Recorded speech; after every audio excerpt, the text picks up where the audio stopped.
میرا اپنا گھر ہر لڑکی کا خواب، ہر لڑکی کا ایک خواب ہوتا ہے کہ میرا اپنا گھر ہو جہاں میں اپنی مرضی سے ہر کام کر سکوں، اس کو سجا سکوں، سنوار سکوں، اپنی مرضی کا کھانا بناؤں، اپنی مرضی سے ہر ایک چیز اس کی سلیقے سے رکھوں۔ لیکن ہوتا کیا ہے، جب وہ اپنے ماں باپ کے گھر میں بڑی ہو رہی ہوتی ہے تو اس کے ہر شوق کو یہ کہہ دیا جاتا ہے کہ بیٹا یہ شوق اپنے میاں کے گھر جا کے پورا کرنا، اپنے شوہر کے گھر جا کے پورا کرنا، اپنے سارے خواب پورا کرنا۔ جب وہ اس گھر جاتی ہے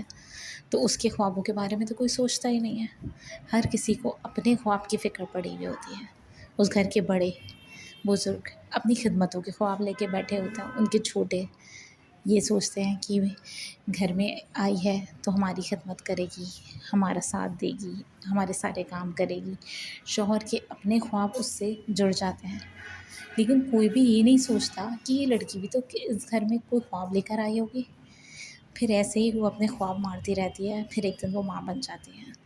پھر وہ اپنے بچوں کی آنکھوں سے اپنے خواب دیکھنا شروع کر دیتی ہے کہ چلو جو خواب میں نے اپنے پورے نہیں کیے وہ میں اپنے بچوں کے لیے پورا کروں گی۔ لیکن پھر وہ خواب میں پورے کرنے کے لیے اسے اپنی ذات میں اتنے زیادہ کمپرومائزز کرنے پڑتے ہیں کہ جب وہ خواب پورے ہونے کی باری آتی ہے تو وہ بیماریوں میں، مختلف پریشانیوں میں الجھ جاتی ہے اور اس کے وہ خواب کبھی پورے نہیں ہو پاتے۔ کبھی کبھار تو کتنی مائیں اپنے بیٹوں کی، بچوں کی خوشیاں تک نہیں دیکھ پاتی، ان کی شادیوں پہ موجود نہیں ہوتی، کیونکہ ایک عورت کو ہمارا معاشرہ وہ جگہ دیتا ہی نہیں ہے، اس کو جینے کا حق ہی نہیں دیتا، اس کو ایک انسان ہی نہیں سمجھا جاتا، کوئی اس سے اس کی مرضی ہی نہیں پوچھتا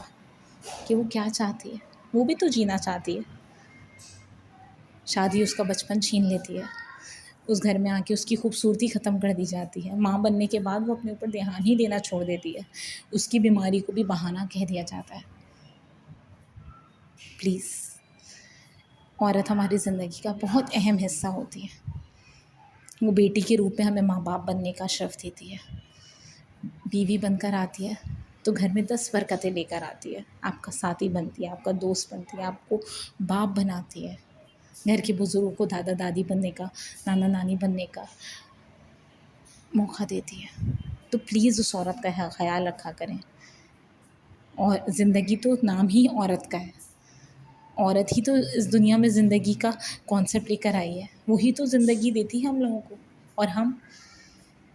اس کو ہی سب سے زیادہ حقیر جان کے اسی ہی سب سے زیادہ نگلیکٹ کرتے ہیں اپنی دنیا میں۔ Please do take care of women.